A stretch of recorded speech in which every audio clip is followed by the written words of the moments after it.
Hello, good afternoon, everyone. It's a pleasure to participate in this forum. I would like to take this opportunity to share the development of digital payment in Taiwan. To provide digital financial payment services, Taiwan has already developed fast payment systems and has done several efforts to promoting mobile payments in recent years. While virtual currencies, such as Bitcoin, are still speculative virtual assets rather than payment instruments. As for central bank digital currency, CBDC, it has attracted much attention recently and still in the research and experiment stage. Now I will go through the details separately as follows. Taiwan has long established a nationwide fast payment systems, including ATM, interbank fund transfer systems, developed as early as 1992.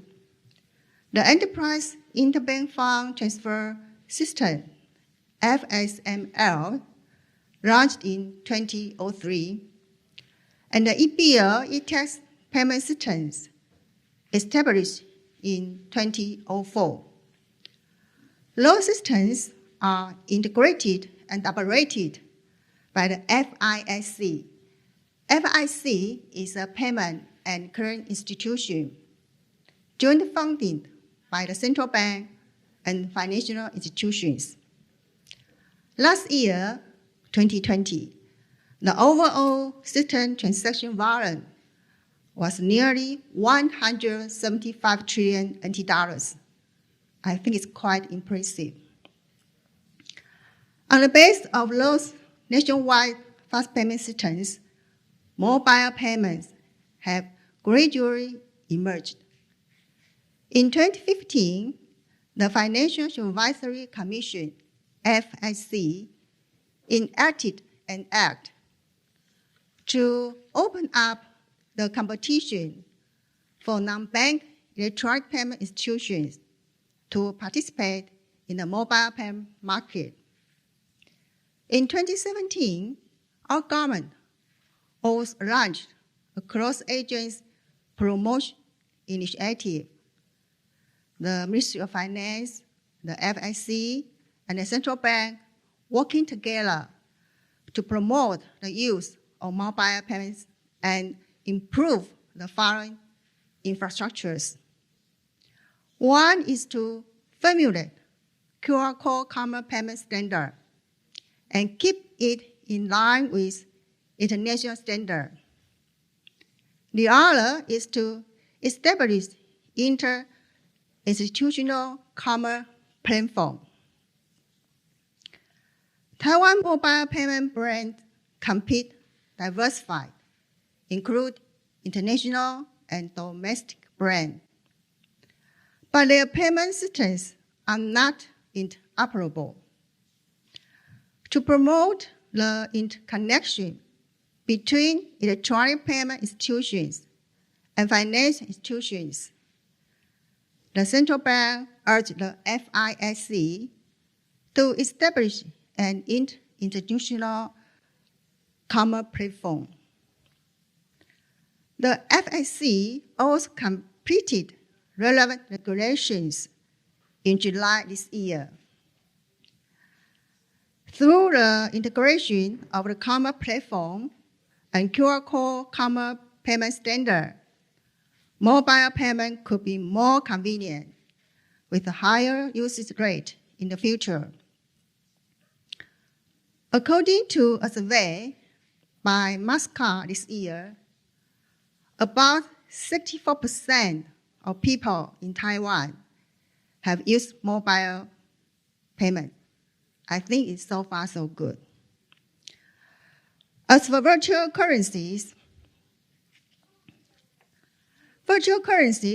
such as Bitcoin have tried to challenge and change the form of money, but the result is not as expected. Mainly due to problems such as violent price fluctuations and speculation. So far, they are treated as risky assets or commodities rather than currencies. Some people might say that Bitcoin is also used for payment. But according to some data of Bitcoin use cases, nearly 90% of the global transaction volume is used in trading platform for speculation or investment. Only about 1% is paid to merchants. It's relatively quite small.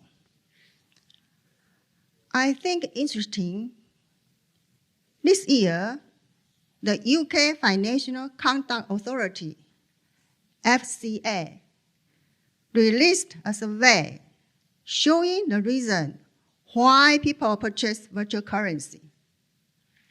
About 38% for speculation, over 30% for investment, 0 for payment. At present, Taiwan's virtual currency trading volume accounts for a very small proportion of the world, and its connection to the real economy is very low. It has no significant impact on the payment system, financial stability, and central bank's monetary policy. However, there are some risks in terms of anti-money laundering and investor protection. In response to this, the Supervisory Authority, FSC, has decided to supervise the virtual currency trading platform operator and enforce AML regulatory consistent with international standards. In addition, the FSC and the central bank also issued several press releases reminding that the virtual currency is not a currency, but a high-risk asset, and people who buy it should pay attention to its related risks. As for CBDC, although everyone has a lot of imagination of CBDC, while exploring this new field, many theoretical ideality and benefit will face technical and political examinations and challenges one by one. At present, Taiwan's research progress is on the experimental stage. Taiwan Central Bank has completed the phase 1 of the technical feasibility study in June last year and understood the limitation of the DLT application.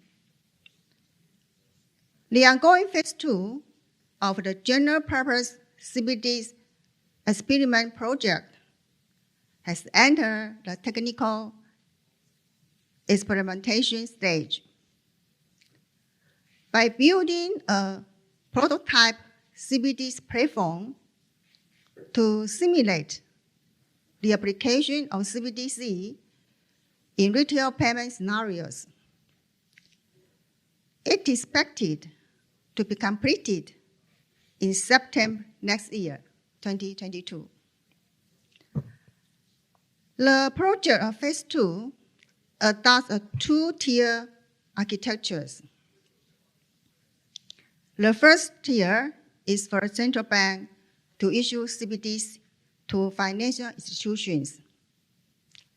And the second tier is for public to exchange CBDC with financial institutions to prevent financial disintermediation.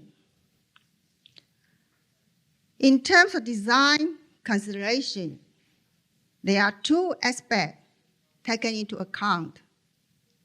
One is to preserve the advantage of cash, such as allowing anyone to open a CBDC digital wallet, protecting privacy, being available at any time, supporting offline transaction, etc. The other is to utilize digital technology, including features like loss and found, interest-bearing, payment interoperability, and programmable money.